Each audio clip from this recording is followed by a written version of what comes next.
પાટણ જિલ્લાના રાધનપુરમાંથી જમીન વિવાદનો એક ગંભીર મામલો સામે આવ્યો છે। અનુસૂચિત જાતિની મંડળીના સભ્યોએ કરોડોની કિંમત ધરાવતી આશરે 80 વીઘા જમીન કથિત રીતે બોગસ પ્રોપર્ટી કાર્ડના આધારે પચાવી પાડવાનો પ્રયાસ થયો હોવાનો આક્ષેપ કર્યો છે।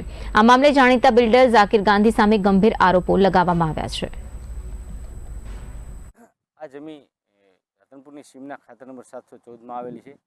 1984 માં આ દરેક જમીન નવા બસ્તકથી ફાજલ થયેલ છે, શ્રી સરકાર દાખલ થઈ છે। ત્યારબાદ 1985 માં આ જમીન રાધનપુર તાલુકા અનુસૂચિત જાતિ મંડળીને ફાળવવામાં આવી છે।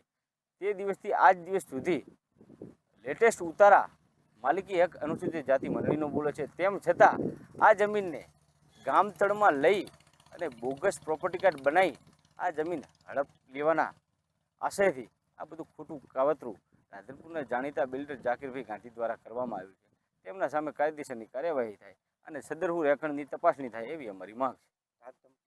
હા, અવારનવાર જે તે લુખા તત્વો દ્વારા ધાક ધમકીઓ આપવામાં આવે છે। અહીંયાથી અમને ઉઠી જવા માટે, ખેડ ના કરવા માટે, તમારી માલિકી છોડી દો એના માટે પણ અમને વારંવાર કહેવામાં આવે છે। અમારે અનુસૂચિત જાતિની મંડળીની ઝાકીર ગાંધીએ જમીન અમારી પચાવી પાડવા અને એમના ગુંડા તત્વ લઈને અમને રોકવા, અમારે ખેડ કરવા દેતા નથી।